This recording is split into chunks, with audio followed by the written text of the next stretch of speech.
Netcasts you love. From people you trust. This is Twit.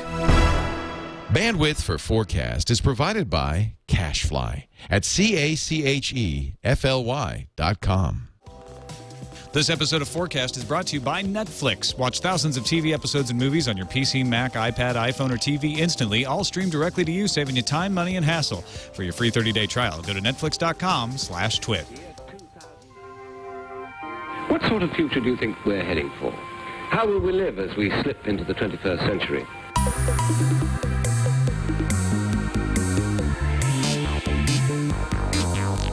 Welcome to FourCast episode 94. I'm Tom Merritt. And I'm Scott Johnson. 94, we're creeping up.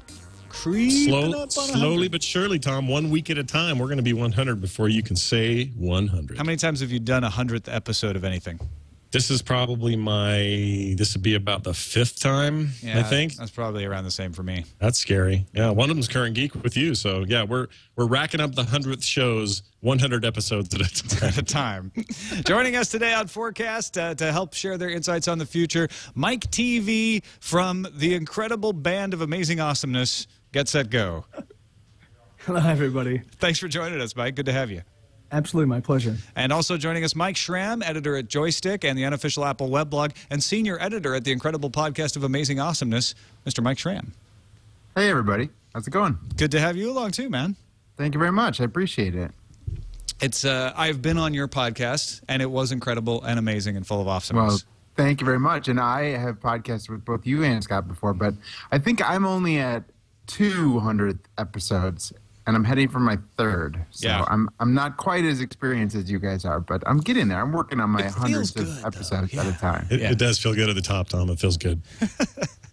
All right, let's start off with a prediction from one of our listeners, Kev in the Morning is the way he wrote his name, says, on the last episode of FourCast, one of the guests suggested that we would likely have conversations with aliens sometime in the next couple hundred years. I think that a lot of people believe that if aliens come to Earth, that they will be advanced beings that have built technology that makes them capable of traveling vast distances in space. This is a rather human-centric view. I believe that the first aliens we encounter will actually be very technologically primitive, and that they will just be creatures that are capable of surviving in space, in which their respiration is not dependent on oxygen, and that they will be gigantic space dragons. Whoa. So I think I've seen this episode of Star Trek a couple of times. The idea that they have to be in ships and they have to be humanoid in general appearance and all that, I think, is a little humanistic view of the universe. But the universe is essentially, by all intents and purposes, a infinite space, or close to it. And in that case, there are so many other possibilities. We could get dudes showing up through the ground. We could have people show up through the water. That's a terrible example, but you know what I mean. It doesn't have to be the traditional sci-fi way. And I guess he's suggesting that here, but that doesn't mean we're going to have a nice meeting with these guys. Big, giant floating space dragons doesn't sound like, you know, oh, hey, how's it going? We didn't realize you were here. Peace and love. We're just on our way through. I don't think that works out that way. Mike, yeah, I was going to say I agree with you that I think the little green men is sort of a human-centric view. Like, I don't know if people will show up in that way. So I wasn't really in agreement with this reader with this listener up until they mentioned the space dragons. Then I was like, yeah, that sounds awesome. So I'm down with that. Like, anything with giant space dragons, I'll agree with. So I kind of can't remember anything he wrote before space dragons. Yeah, there was something in there about flying and sending, but I don't care. Giant space dragons, if we have a chance for that in the infinite universe, I'm 100%. Mike TV, do you fear or welcome the giant space dragons? Actually, just so long as they enter the country legally, I think that any type of space dragon alien is welcome. Space dragons.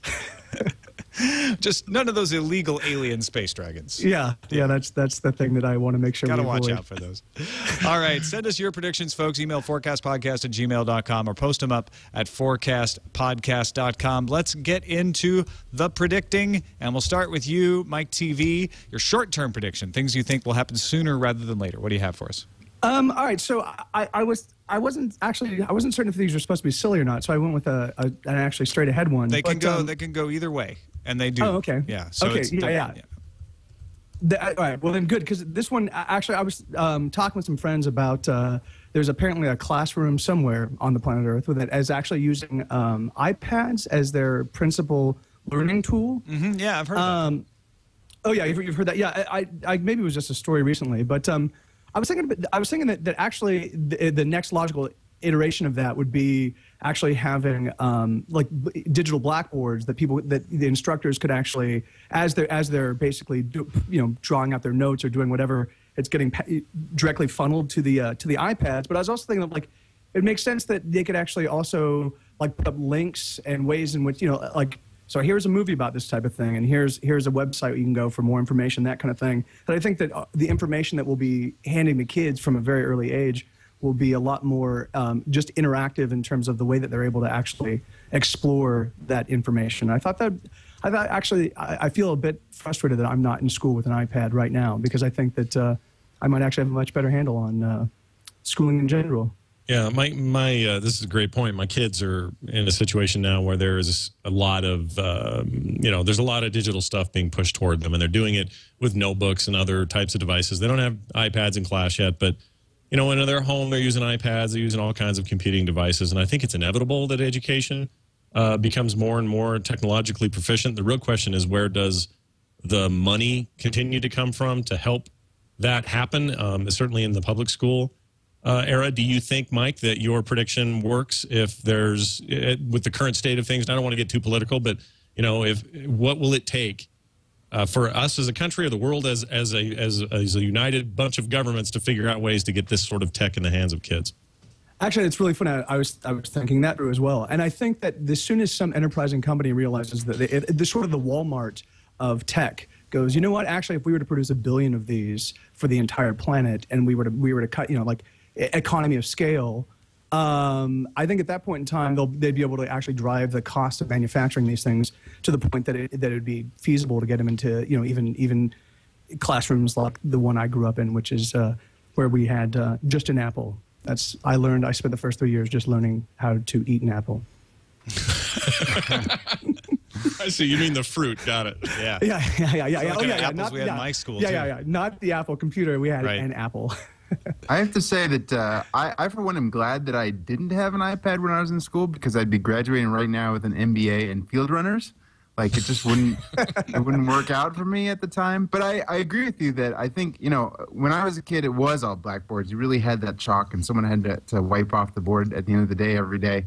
And now whiteboards are sort of the big deal. I think this technology is out there, and it's not even the technology of, a gigantic touchscreen, like a gigantic iPad that costs millions of dollars. I saw a piece of technology at Macworld that used cameras on either side of the board, and it sort of tracked where your hand was on the board and used a projector then to draw what you were trying to put on the board. So it's sort of like a low-tech version of this sort of touchscreen type of technology. So I think it's possible, obviously, and I think it would definitely help, like you said, Scott, to have this technology in the classrooms. I think you're right. Some enterprising company who is willing to really undertake this task and work with the government to do it is going to have to do it. But no, I don't disagree. I think that's definitely feasible in the next couple of years. I think it's a great short-term prediction. We already have digital blackboards of a sort. We have those smart boards that sort of do that kind of tracking that Mike Schramm is talking about. And I think that it's not too far of a jump to go to some sort of more interactive thing that can work with the devices the students have in their actual hands. I think it's a great idea. And it actually sort of reminds me of the book Ready Player One by Ernest Cline.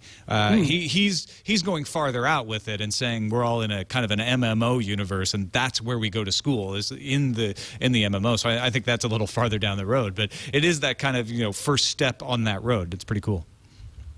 Yeah, actually, that's I'm just waiting for the day when everything is actually an MMO. Although the level grinding and gold grinding, I'm not going to be that into. But I'll hire people to do that. You want to get out of 5th grade? You better level grind. You better level up to 6th grade by May. Actually, I think that if we were to actually position that with young kids as you're going to school and you just have to level up, and just basically put things in those kinds of terms, I think they might actually get a little bit more into it. Yeah, absolutely. Well, there's a lot of good work being done about gamifying stuff, as a motivator. It's not a panacea, but it can definitely have effects for sure. Sure. All right, let's move over to you, Mike Schramm. Your short-term prediction, something you think will happen maybe in the next few years. What do you have? Well, I have to say, when I when you told me that invited me on the show, I thought a lot about predictions, and most of the stuff that I came up with was really technology related. And I understand that this is a technology channel, and we're all on the internet. So I tried to really push myself to think of stuff that maybe wasn't technology, that maybe was a little outside of technology. Mm-hmm. Unfortunately, for this close one, I did not. For the recent one, I did not. But later on in the show, I'll get into less technological things and more sociological and psychological things. But the closest one that I came up with was I'm a gamer. I enjoy gaming. I write on joystick. And one of the ideas that I've been thinking of lately is I think in the next few years we will see a major home console, as in a box that plugs into your television, from Microsoft, Sony, Nintendo, from one of the major manufacturers, that will not use physical media, that will just simply use downloaded games, and will not actually have some sort of hard drive, or I would even suggest maybe not even a USB drive, to connect up to some sort of physical media. So I agree 100%, and I think that well, here's a follow-up question for you. Do you think services like OnLive and Steam and others have pushed this further than it would have normally? In other words, are console manufacturers, for the next round of whatever they do, whatever Microsoft does, whatever Sony does, or Nintendo, whoever, are they going to be forced down that rabbit hole to break relationships with retailers, to kind of fundamentally change the way those channels work, because these other services have sort of emerged and have pushed this forward? How much of a role does OnLive and Steam and other services play in this happening sooner than later? That's an interesting question. I don't know, if you went to Microsoft, I don't know if they'd even tell you what influence OnLive had on their business. I obviously, I hedged my bets a little bit on this one, just because the PSP was already, Sony has already released a handheld that does not have a physical media connection to it. So it's certainly, and obviously, like I said, OnLive already has a console out that you can actually get for free oftentimes, and the Apple TV obviously is going to be running iOS apps and different things like that. So we're getting pretty close, but no, I don't think that they're necessarily pushed into it. Microsoft, if anything, has been pushing harder, I think, than OnLive to really go for Xbox Live and really go for downloadable titles. In fact, even in the press, there are games where instead of getting review copies, people will just say, "Oh, well, we've got a copy of that available for you on a developer Xbox. Just download it and you can check out the game." And this is a brand new release game that would normally come out on a disc, but the press happens to get it through a downloadable channel. So I agree with you that OnLive is sort of jumping ahead and trying to jump on this stuff. And for OnLive, the ideal situation would be, Microsoft buys OnLive and then the next Xbox just works like OnLive. But I don't know how much it's pushing. I think, the thing that's really pushing it is the cost of development. It takes a lot of money and time to really make those physical media, make that stuff all run. And obviously the bread ring of death is something that is a very, it's a physical media hard drive style problem. And I think everybody wants to sort of move on to this, aside from the people that actually make the discs that you sell the games on. Everybody would like to move on and do something else. I mean, part of me wants the big push to be, because independent development has really taken off. Indie games are really interesting, creative. We're back to a time where two guys in their garage can make a really incredible game, make a big impact on the industry, and sell a lot of copies. And they're doing it on iOS devices and Android devices and on Xbox Live Arcade, PSN, Steam, whatever. It's a real renaissance period for those kinds of developers. I would hope, or I'd like to think anyway, that that's what's driving this sort of thing. But we're always going to have that AAA $200 million, game to play. We're always going to have the Uncharted 3s or the Skyrims to play. And so it'll be interesting to see what they do, right? Like what are they going to do to ride this? And I have to think publishers like EA would love it if they could sell the volume of Madden games as downloads as much as they sell now retail. If they could sell that many as downloads, they would love that and they would jump at it. But I don't think we're there yet. So how long until a game like that becomes a viable downloadable product for the masses? Again, I think it's going to have to be governed by hardware. I don't think that EA is ever going to say. I mean, they obviously have Tiger Woods that you can play online for free. There's different types of channels, and they're happy to use all those types of channels. There are downloadable versions of the game. There are retail versions of the game. There are physical versions of the game. I don't think publishers are really standing in the way, except that that's EA. They have their Origin download service on PC. That's one way they sell games. And then they can also sell games, through retail stores and things like that at a more premium thing.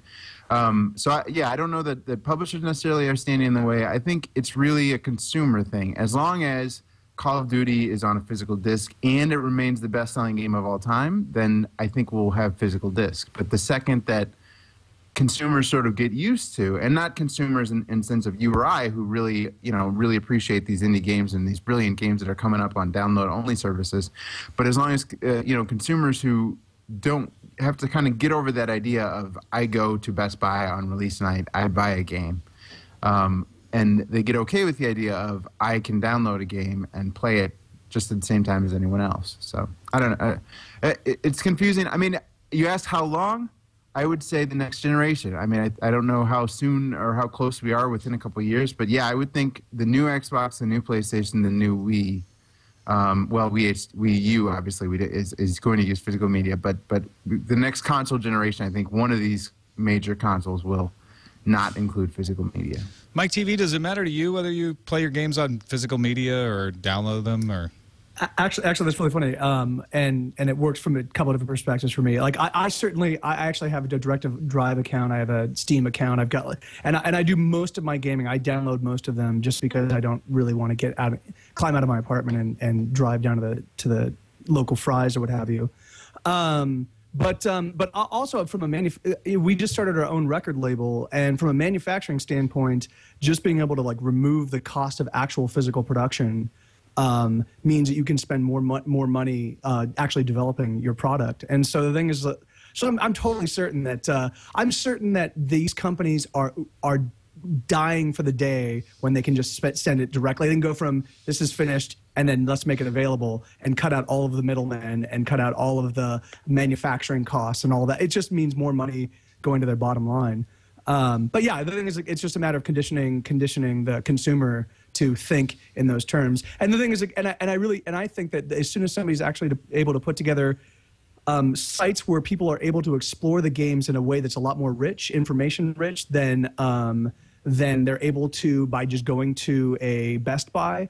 I think that at that point in time, when the experience of going and shopping online is dramatically more exciting than actually going to a store, I think that's the moment where we'll suddenly overcome that hurdle in a big way.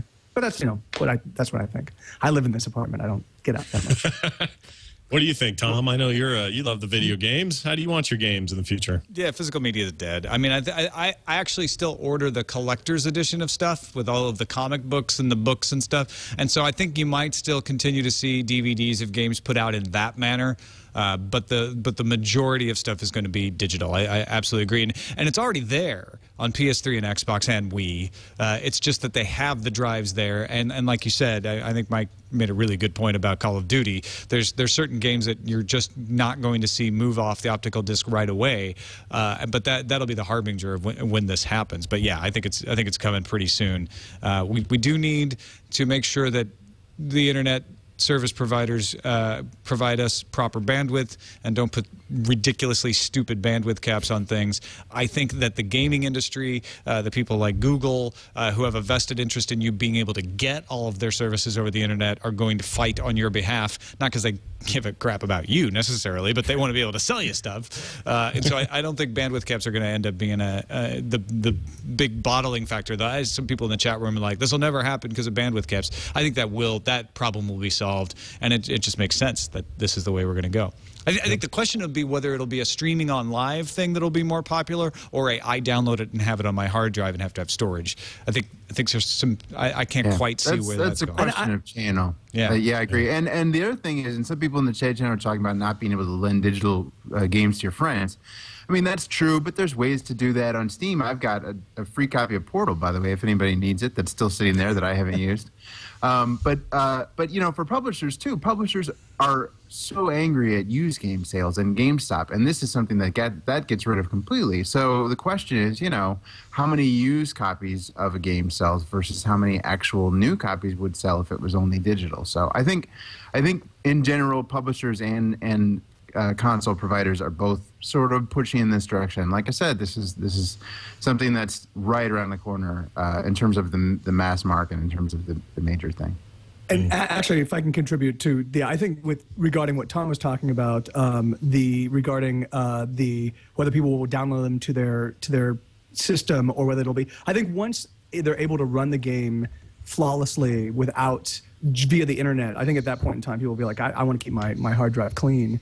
It's just right now that's not possible, but I'm really excited about the future of gaming because all of these different things, and people are trying so many different models for how to monetize these various approaches to how people use the internet, like microtransactions. Speaking of LOL, I think it's really exciting to look at the way, the little innovations that have popped up over the past 5-10 years. All right, let's take a quick break and give you an option to throw away some more optical discs with our sponsor, Netflix. Netflix.com/twit. You can sign up for 30 days free trial of their streaming service, watch as many movies and TV shows as you want, and never touch anything round or silvery the entire time. Go try it out. Netflix.com/twit gives you TVs and movies, and you or a friend, you just hand them the URL, can try it out for free for 30 days, watch all kinds of stuff, and enjoy it on your laptop, on your game console, on your TV, even through apps. Check them out. We appreciate their support of FourCast. Let's move on to long-term predictions, and Mike Schramm, we'll start with you this time. These are more of the down-the-road a piece. This is maybe even beyond your lifetime or at the end of your lifetime. What do you see?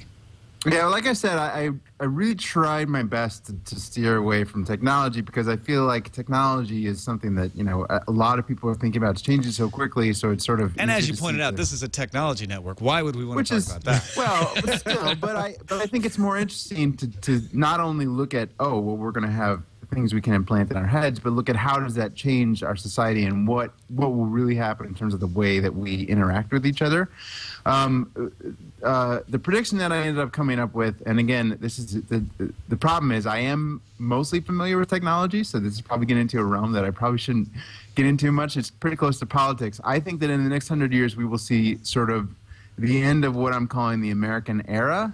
I think for a long time, for centuries, a couple centuries now, America has sort of been the place to be in terms of coming up with innovation and thinking about the way things work and famous people and development. And I think that we are slowly not moving towards the end of the country, but that America is sort of moving out of that central role in the world. That we're sort of splitting up, and we'll see sort of the spotlight go to other places in the world. And that doesn't necessarily mean another country, but I think it'll sort of dissipate, and because of the technology that we have, because of the things that we have, America will sort of start moving back off of the world stage a little bit, and we'll see other people and other groups sort of step up into that role. Obviously, Apple has been pushing hard in China, which we've been talking a lot about on the unofficial Apple weblog, but many companies have been pushing into China, and obviously there's a lot of, the economy in China is really stepping up into a certain point, and India as well is a huge growth area in the world and just really blowing up lately. And I feel like a lot of countries will sort of take over that spotlight. So yeah, I'm predicting within the next 100 years we'll see sort of, and I'm being purposely vague about this for now. I'm interested to see what questions you guys have about this, but I'm calling it the end of the American era. And no one here, no one living in America loves this notion. At least that's my, what I generally see when people hear this sort of thing. Like I said, I'm stepping into politics a little bit here, and I don't want anyone to think that I'm anti-American or something crazy. But this is, time, things change, time changes, time moves on. Go ahead. Yeah, I'm just curious when you started hating America, but we'll get to it's this overall like globalization effect. There's really no way of getting around it. And kind of what happens is, that's a bad example. I'm going to use this example. People are going to hate me worse for this, Mike, so don't worry about your politics. But I'm going to say this. It's like when Apple innovates with a product and then everybody copies it for a long time and sometimes makes it even better. I feel like we're kind of, heading toward the Mac is amazing in '84, but eventually Windows is doing it just fine for people, and it's a lot cheaper, and it's all over the place now. It feels like that kind of thing where we no longer have, or will no longer have, the monopoly on the best ideas, the best plans, the best innovations, because others are going to catch on. They're going to have more infrastructure because they're doing all of our tech support and our manufacturing right now, and eventually they're going to do their own. And they're going to be, they're going to basically go through the same pattern Japan did, although Japan's kind of in weird straits right now anyway. But I think the point remains that they'll catch up. They'll figure it out, and they won't need us or anyone else in the West to be the people who come up with the best ideas. And unless we have a plan, figure out a way to continue that, I don't know how we do it. And we devalue education so much, it seems like counterproductive toward that end. Sadly, I think I agree with you. I hate the idea that I agree with you, but I totally do.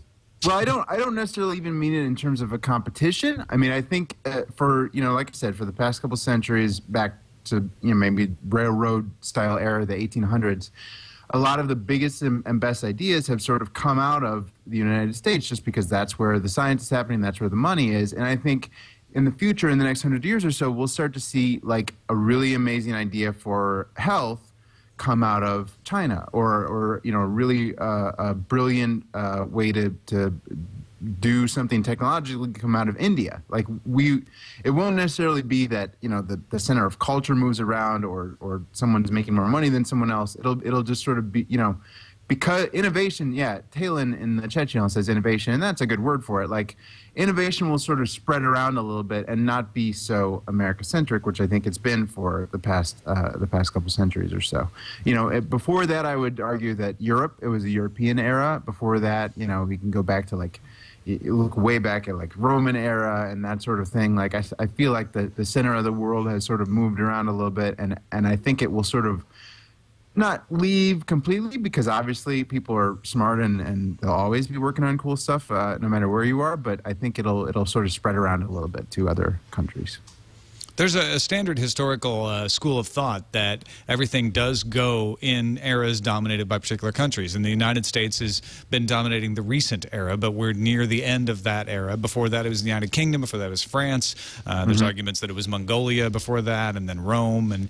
And so it makes sense that China would be the one you would look to. But I wonder if we're actually heading towards the end of nation states. I think that as the world gets smaller, and not literally, I know it's not actually changed in size any, but it's just easier to communicate, it's easier to travel, easier to share ideas across borders, that these sort of false identities that really rose in the 1500s, 1600s start to be less necessary, and less centralization. I think the United States and China and maybe some of the last of the big dominant countries, and things start to decentralize. I think that's really insightful, Tom. You're getting into my next prediction. Oh, okay. I'll hold off. Doing it. Yeah. Mike TV, do you have? Are you worried about the fact that we all hate the U.S. or?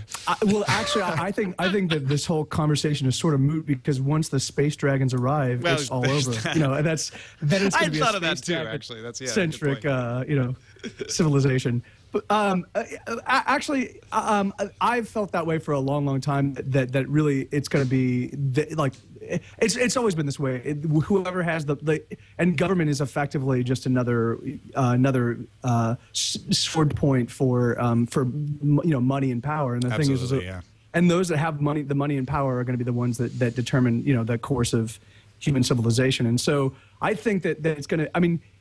I think it's going to be corporations, but I even think it's going to be more than I think there's going to be myriad different organizations that will have either money or power or influence, and I think it's going to be diversifying, not consolidating, until the space dragons show up, and at which point in time then it's going to be. Then we all unite as one people. To face the space dragons. It binds us together. Well, let's move over to you, Mike, and your long-term prediction, something of the flying cars sort, perhaps, or maybe just far in the future. What do you have for us?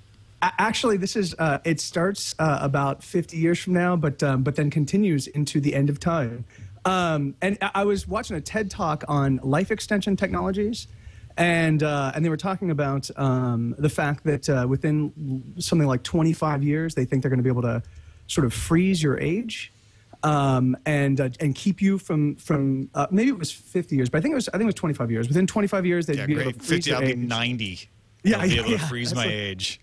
And then they were saying within another 25 years after that, they think that I think that's what it was. It was 25 years that they'll be able to basically get your body to stop aging. You'll be at your age and permanently at that age. And then they were saying that within another 25 years, they were thinking that they might be able to actually begin to reverse, start reminding the telomeres or whatever they are at the ends of the It's only have to be 90 for 20 years or so. Yeah. That's exactly. So that's and I was thinking like that's. So, but obviously this is not this. I don't think this life extension technology is going to be available to everybody. So, so there's going to be the same jerks that are running things now. Well, maybe not now, but maybe 10 or 15 years from now, they're going to just continue it ad infinitum until the space dragons. And so, I thought that was going to be pretty interesting to just the idea that that it is conceivable by just by listening to these guys talk that there are people on the planet Earth alive now that could still be alive 1,000 years from now. What weirds me out about your prediction is not that I love the idea and bring it on. Sounds great. But I would just hate to be, it'd be great to be that 22-year-old going, yeah, look at today. This is where it stopped. I'm good to go. And then some poor, 75-year-old going, dang it, dude. Yeah. I mean, I'm just off by 30 years. This could have been great. So it's the freezing at your current age bit that I think will kind of suck for some. But when they roll it back and you can go backwards, that'll be great too. So I look forward to your utopian future. I think it's Well, yeah, I actually, it's really funny. I sort of suspect it's more of a dystopian thing because I'm certain the people that can afford those technologies now are probably not the kind of people I'd want to spend the rest of the planet Earth's lifespan with. And we're going to need more planets if that's the case too. Yeah, I actually had a prediction. Go ahead, Mike.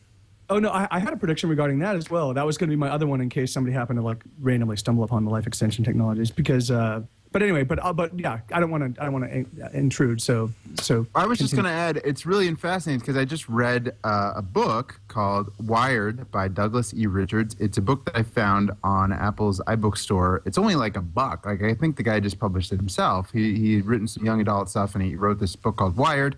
It's good. It was a little. There were some cliches, and it's not. Some of the writing is a little stilted. But I appreciate the fact that he was publishing books himself. I'm trying to do the exact same thing, so I went ahead and downloaded and read through it. And he had some really intriguing ideas in the book.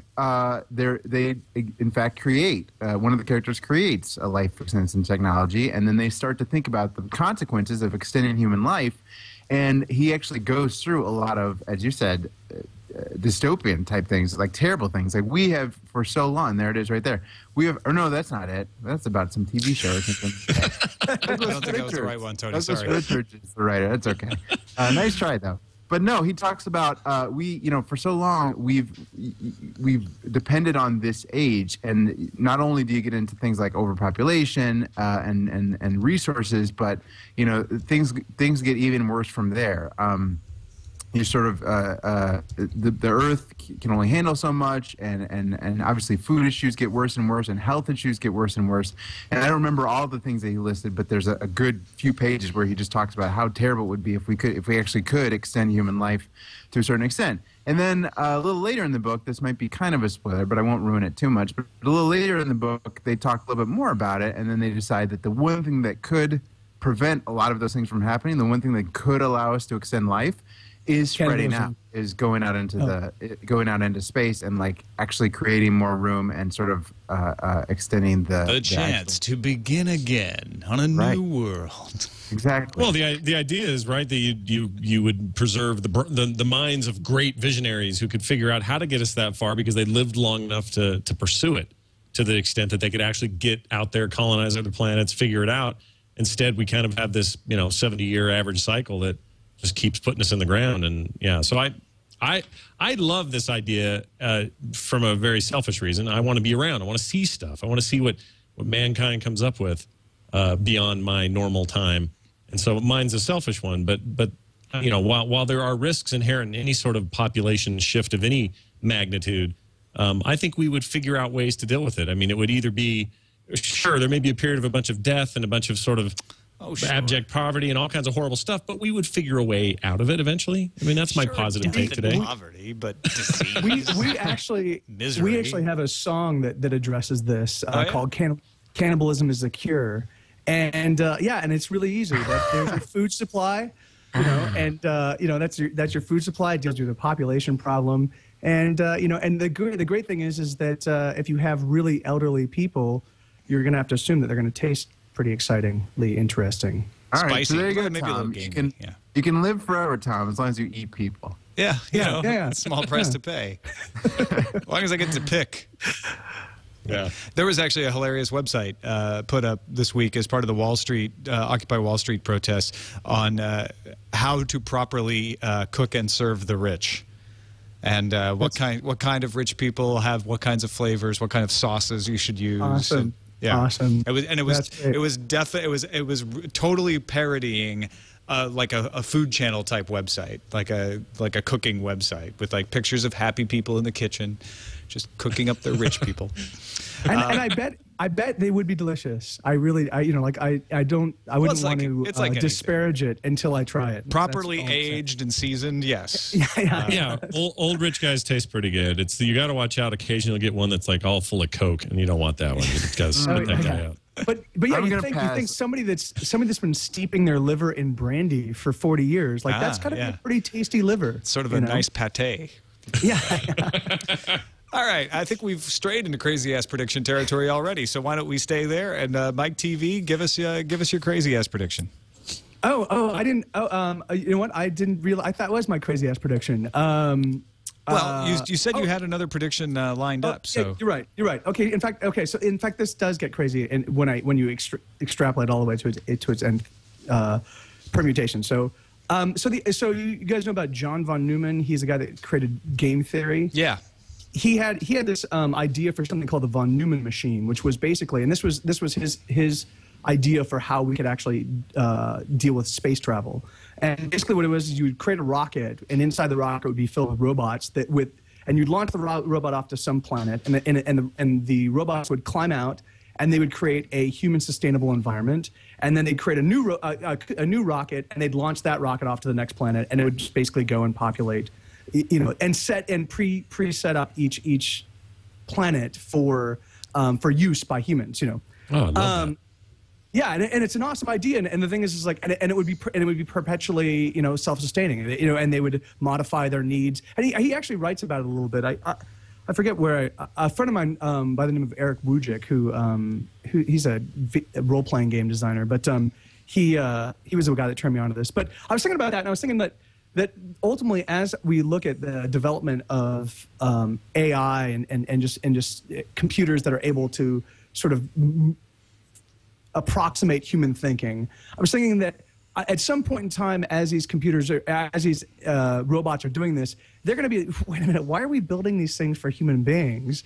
And at some point in time, it's just going to be, they're going to be our future children, and they're going to go off and they're going to go, populate the rest of the planet, adapting to each environment, and we'll be the lizard that crawled out of the primordial ooze that ultimately gave way to the robots that take over the. See, I think this could make a great movie, wouldn't it? Like these terraforming robots. Well, yeah, but not the same. I want to see the robots. I want to see the story of the robots. I want to see them being sent to some rock. I want to watch them terraform it. I want to see them kind of take on sympathetic sensibilities and make decisions that they're not supposed to. I was not programmed to love, that kind of stuff. I would love this movie. My gosh, that's a great prediction. I want to start the movie on some foreign planet with a bunch of humans running around, and then halfway through, the humans discover that they are the terraforming robots, and they forgot about. Spoilers. That's not a bad idea. ESG. What? Wait. Who? Yeah, well, actual spoilers there. I'm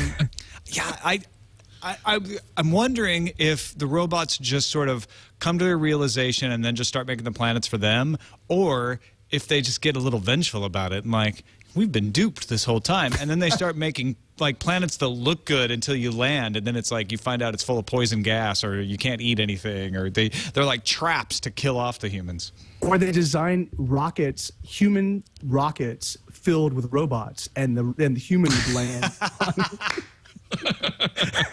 Yes. How do you think about this now? Huh?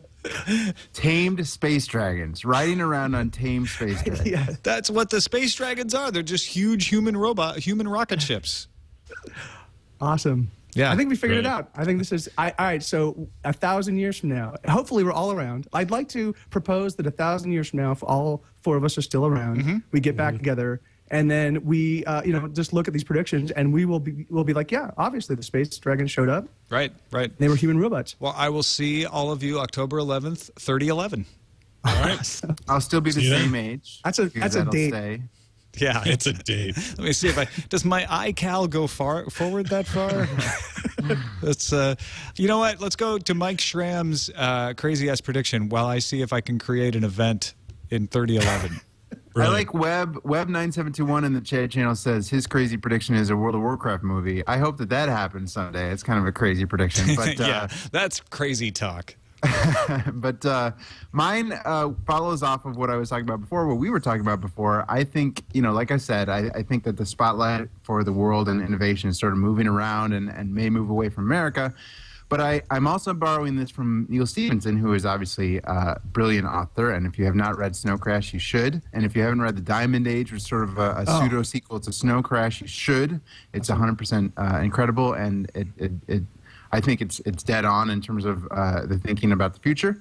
But his idea is basically when you develop the type of nanotechnology that he describes where you can make anything, where you can do anything, you basically, what it becomes then is humans don't live how they have to live. They live how they want to live. Like they sort of decide how they want to live because they're not actually limited by any resources or any restrictions about how they live. And in Snow Crash, there was a group of people who live in the Victorian style, not because they have to, but just because they think that was the most honorable and interesting way to live. And so I think, like you were saying, Tom, we are sort of moving away from from America as being the central nation of the world. And maybe we will move to a point where it's not a nation that has the spotlight. I would agree with that. In terms of craziness, once you look way on into the future, I would agree also that nations in general are sort of losing their meaning because a lot of the stuff we're doing is no longer location centric. You could, 100 years ago, 200 years ago, you can only do certain things in certain areas. And so the way that our cities developed, the way that we developed, it was very location centric. Once technology gets involved, location doesn't mean a whole lot. You can do things that you couldn't normally do. You can go swimming in Alaska in January, which you could never do 100 years ago. So, did I freeze on you here? Yeah, your video froze up. Good, but I'm still on. Yeah, so what I think is going to happen, looking crazy into the future, I think we'll get instead of nations, we'll get to think like enclaves and tribes. Sort of developments of people who are alike because of what they're interested in and because of what they like doing, not necessarily because of where they are. And then I would even look way into the future. I love the game Alpha Centauri, and I would say that's the first planet fall is you've got various tribes all with their own interests, and that's what they're all doing. So it's not nations landing on the planet. It's people who are connected in the things that they're interested in and in the goals that they want to complete. So, I love that. And I think that it should, I've always argued, and I've said it on the show before, this sort of idea should extend to the stars. So when we get too full of this group decides to live like, Amish, and these guys decide to live like future people with spacesuits on, and these people decide something in between, that eventually that means we're all going to get our own theme planet. And I don't mean this kidding-wise. I really mean this. Like, if you've got a common interest with the people, and perhaps this dissipates and changes over time, but I want to see planets founded on, like, I want a hippie planet. I want a robot planet. I want Futurama-style planets. That's what I want. That's spectacular. That actually sounds like a really brilliant idea for a game as well. Yeah. I just want to say that would be a lot of fun. I want there to be a "you can't put me in a box and define me" planet. Yeah. Oh yeah. No boxes on this planet. Everything's round. No corners. This is a planet of no corners. But no, I think, and you've seen this on the internet. I mean, this has already happened. Definitely. when I was a kid, I knew, I think, a total of 3 people who played D&D just because I didn't have a connection to the internet, and I was, in the Midwest on my own. And now, on the internet, no matter what you're into, you can find a whole community of people, sometimes millions of people who are into that thing. And I think as we move forward, location specifically will be less and less important, and it'll be much more, we'll build communities, as we have here, of people who just have sort of common interests or common goals or whatever they decide to connect about. It won't be, where are you? It'd be, what are you into and what do you want? Yeah, so and not just political ideas, but cultural interest as well. If you're like, you know what, I hate people who do this, well, then you just don't live around those people anymore. And I don't know, that could be bad. It could isolate us enough where it stunts our growth and we don't have free exchange of ideas. Are you worried about that at all? I'm always worried about that. Humans are humans. They're always going to do things that I think are dumb. But on the other hand, look at the internet. We have so much access to these communities. These communities are more open than they ever were. I mean, 100 years ago, if I went to a small town where nobody ever visited, it probably wouldn't be a very fun situation. But if I really want to know about something like, for example, quantum physics, I can go find a message board and start getting involved. So I would argue that hopefully, like Scott said earlier, hopefully people will realize that that's a danger and they will try to keep communities open as possible. But yeah, I mean, if we're going to have a planet where everybody gets to set up their own community, then there's a planet of Satanists, there's a planet of serial killers, there's a planet of crazy people. So, the planet of serial killers will end up with only one person on it by the end. Eventually, so. Yeah. That's a kind of a last man king of the hill thing. I like that. I think didn't they actually make that movie with Christopher Lambert and sometime in the 80s? Yes. In the end, there can be only one. There can be only one. Actually, it's really funny. But I think that we actually are sort of moving towards that. I mean, obviously we're moving towards that now, but I think that I don't think you need to actually leave your house to find those kind of communities. And I think that because you're always going to have family, and those family are always going to end up with different perspectives and different wants and needs. So I wouldn't see it becoming isolating. Because you might find your interests, and you might find your people, and you might move and be with them. But the thing is, you're still going to have those sort of genetic connections to people that think differently and feel differently. I think that things would be a lot happier if we could take all the evil racists and put them in their own little pen, and then take all the serial killers and put them in their own pen. Awesome. Yeah. All right, we're going to get to 4 questions in a second, but first I want to thank New Tech because they provide our TriCaster that allows us to do all of the crazy switching, all of the transitions, all of the on-the-fly stuff. It's like having a giant TV truck in a little box that we keep in the server room down below. But you wouldn't even have to keep it there. In fact, it's so portable you can take it with you. We take it with us when we go to the Consumer Electronics Show and do live HD production on the road. So big thanks to TriCaster for the TriCaster 850. If you would like to learn more about it, visit newtek.com. That's NEWTEK.com. On to 4 questions, Scott. All right, 4 questions. That's where we ask our guests 4 questions, rapid fire style. They are not allowed to think too hard. They have to answer from the gut. I'm going to ask Mike TV his questions. Mike TV, are you sitting comfortably? Yes, I think. Yeah, I am. Sort of. All right, fantastic. Here's your first question. During the zombie apocalypse of 2045, what hand-to-hand melee weapon do you hope you have with you? Tuna sandwich. Brilliant. Good choice. More zombies put down. Dead right away, yeah. Right. Let's see. When you get your shiny new replicator, what is the first thing you will have it make? Another replicator. Smart. I was hoping it was a tuna sandwich. Yeah. Yeah, you're supposed to beat the zombies with the replicator. Eat the tuna sandwich. Got it backwards. Third question. End of humanity, giant flaming rock from space, or cannibalistic humanoid underground dwellers? Or Chud? Can it be flaming asteroid from under the Earth? No, Yes. Awesome. Then that's my choice. Option 3. All right, option 3 it is. And then finally, if you were in Waterworld, Kevin Costner land. Yes, I know that very well. What mutation would you prefer? Gills, fins, a blowhole? Which one of those and why? Oh, I want to say the obscene one, so I'm going to go with the blowhole. And just because it's obscene. Can you imagine? That would have been a great character in Waterworld, honestly. Yeah. Congratulations. You have passed 4 questions with flying colors. Tom, it's your turn, sir. Mike Schramm, are you sitting comfortably? Just one moment. Okay, now I'm good. Go ahead. Good, then we'll begin. Question number 1. Will humans find an Earth-like planet to migrate to, or will we be stuck with some crappy Dune Tatooine thing? Earth-like. We're going to go Earth-like. I'm going to go with lots of fauna and flora.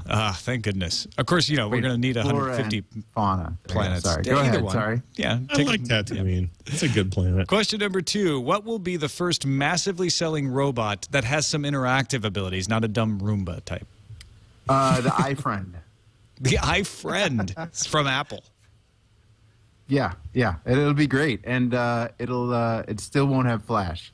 It won't be able to take pictures in the dark. Sorry, no flash. Question number 3. What will our fast food options look like in 1,000 years when we all get together for the follow-up forecast in 3011? Yep. They will look exactly like they look today, but they'll be made out of humans. Soylent Green hamburger. Yeah. That's all. Yeah, I don't know what else you'd want to look. I don't want a pill. Nobody wants to just eat pills. We'll have used up all the resources. We'll all be all that's left.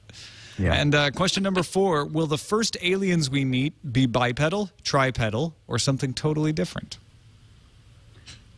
They're going to be space dragons, Obviously. There's no question on that one. This was a softball question at this point in the show. 4 that legs makes and them- a wig. that We're all makes them seeing space bipedal. dragons the same way, right? Okay. Just I guess making that makes be- them quadrupeds. Yes. Well, that's if they don't have the short little, like, T-Rex arms. Right. They could be bipedal that way. That's Sure. true. All right, you guys. Well, I'm sorry to say it, but the show is winding up. Thank you both for being with us. It's been a pleasure to chat with you. I can't wait for our follow-up in 3011. Mike TV, let folks know what you do and where they can find you online. You can find us on iTunes, Amazon.com, things like that nature, and we've got a website that apparently is now an attack site, so you don't want to visit it. But within the next couple of days, you'll want to come back to getsetgomusic.com. just don't visit it right now. Give them a day to clean up. Yeah. Excellent. I was going to say, like most things with the band, it's diseased. I'm sorry to hear that. Get Set Go is the name of the band if you're looking for it on iTunes. Mike Schramm, editor at Joystick and the unofficial Apple weblog, and of course the great co-host and senior editor at the incredible podcast of Amazing Awesomeness. Let folks know what you're up to and where they can find it online. Thank you very much. Thanks very much for having me on. You can follow me on Twitter at Mike Schramm. You can listen to me and our good friend Terpster on the Incredible Podcast, which is at incrediblepodcast.com. Friend? Not really? Well, no? friend is okay. I don't give him a big head. And yeah, you can follow on Joystick and the unofficial Apple weblog as well every single day of the week. Thanks very much, guys. No, thank you for being on. Scott Johnson, any last words before we end the show? Before 3011. Yeah, just a reminder that both Tom and I will be at BlizzCon coming up. So will Mike Schramm there. Ooh, yeah. We'll all be there. So come on up, say hi, say hello if you're going to be at BlizzCon. If not, best way to kind of catch what's going on with me and mine, you can watch everything over at frogpants.com or follow me on Twitter at Extra Life. Tom, it's been a pleasure. I love hanging out and doing this on Mondays. Excellent. Yeah, except it's Tuesday. Even though it's Tuesday. I think we'll be back to Monday next week, though. I think we won't be pushed around anymore by that frame rate show. But that's it for this episode of FourCast. You can find us on the web at fourcastpodcast.com and send us emails, fourcastpodcast@gmail.com. Let us know what your predictions are. We'll talk to you next week. But it's only 32 years away. Wait. Oh, and Tony Wang, everyone. Ladies and gentlemen. Ladies and gentlemen, Tony Wang on drums. Yay, Tony Wang. Tony, I'm sorry that I didn't give you that book. I didn't know we were going to be talking about it. I did like the Empire War reference, though. No, all of your screenshots were awesome. That one just didn't happen to be the wrong one. But maybe I shouldn't have called it out. It was just some girls on the cover. It wasn't that the right book, but I probably shouldn't have called it out. But thanks, Tony. Thanks a lot, Tony. Yeah, thanks, Tony. You guys were awesome. This is my favorite kind of episode. That was great. Right on. Sweet, That was a thanks lot for of fun, everything. guys. Thank you so much. Thanks. Yeah, Cool. thanks for having me. Well, Tom, Yes. You don't have Android today or Android right now, or whatever it's called. No, we don't have to rush out of here like we do on Mondays. It's Ham Nation's coming up next at 6 o'clock. Is Leo? Oh, Leo's not man. in for that, so it'll just be the. It's the other white hams. meat show. Oh, we're It's still really on the good. air. I never realized when you guys got. Oh yeah, we never go off. How's it going, everybody in the chat channel? I want to thank everybody who turned out and said hi. That's all. Let me tell you something, Mike. You're the most gracious League of Legends player I know. Oh yeah. The rest of those are jerks. Everyone I play with ever are jerks, and you're not. Really? Is that right? Oh my gosh. If you want to learn League of Legends, Scott, I think I offered this to someone else, but they didn't take me up on it. If you want to learn League of Legends, I'm happy anytime to jump in, play some bots. I'll teach you how it works. Like it's All right. totally I played, but I sucked, so maybe I need the master to show me how. But I'm just saying, you don't seem to have one of those personalities that permeates that game, because there's a lot of jerks in there. Although you've never actually seen me in game, sometimes Good point. when someone leaves, I go nuts. It gets ugly. It's bad time. Well, is it a PvP heavy game? Yeah. Oh, yeah. It's only PvP. Yeah. It's awesome. Oh, it's only PvP. Okay, well, Yeah. But it can be team based, and so when you've got half your team yelling at you because you know what you're doing, it can just be a little demoralizing if you're new That's to the bad. game. I don't yell at I do yell at my teammates, but only when they don't surrender. When they they deserve it. All right. So only when deserve it. Have you messed with the Dominion stuff at all? I know this is kind of Yeah, I inside like it. In baseball, fact, but- Dominion, I would say, is a little groovier because it's real short, so it's not as big a deal. Like people don't get as angry because it's not as high pressure. So Right. They didn't just spend an hour of their life. They only spent 15 minutes. But so. I will say that playing bots is the best way to learn. And like I said, anytime you want, just send me a message. We'll jump in and we can right. get a team together and I can teach a bunch of people at the same time. But yeah, playing All right. bots is super easy and no one cares about playing bots. Like no one's going to yell at you playing bots. So All right. anyway, Yeah, there's I'll nothing see like you guys at having- BlizzCon for sure. Yeah, for sure. And Full I'll see show. all you listeners, if you are going to BlizzCon, we're doing DizCon on Sunday, which is where we all go to Disneyland, 10 o'clock on Sunday morning after BlizzCon. It'd be a great time. And that's Nerds. I mean, woo! Nerds for going to Disneyland? Come on. What are you? I know. No, it would be great. Everybody should How try to do that. cynical But can you be not wanting I to go got to stickers Disney? and stuff. I want to give stuff out. So people come find me. I'll give you stickers. How about that? Yeah, Terpster and I always, we will always, whenever we go to a even when we went to Nerdtacular, someone emails us the next week and they're like, I saw you guys, but I didn't want to say anything. We're like, what's Yeah, I wrong know. with you? Come up and say. Yeah. Come up and say, it's Tom you want to avoid. The rest of us, it's all good. No, yeah, don't even come close to me. Tom Yeah, can be mean. Soylent but Green is everybody Tom. else, I will we eat you. Soylent Green is Tom. I won't eat anyone, I promise. I'll be nice. How many times has Merritt been to Disneyland? I don't know. That's a good question. I have never been. What? Oh, wow. Yeah. You've never, Wow. not once? I've never been to Disneyland or Disney World, either one. That explains why you're so mean all the time. Exactly. It's why I want to eat people. I've never You go been to to the the happiest Magic place on Kingdom. earth. Tom, Wow. you're leaving on Sunday?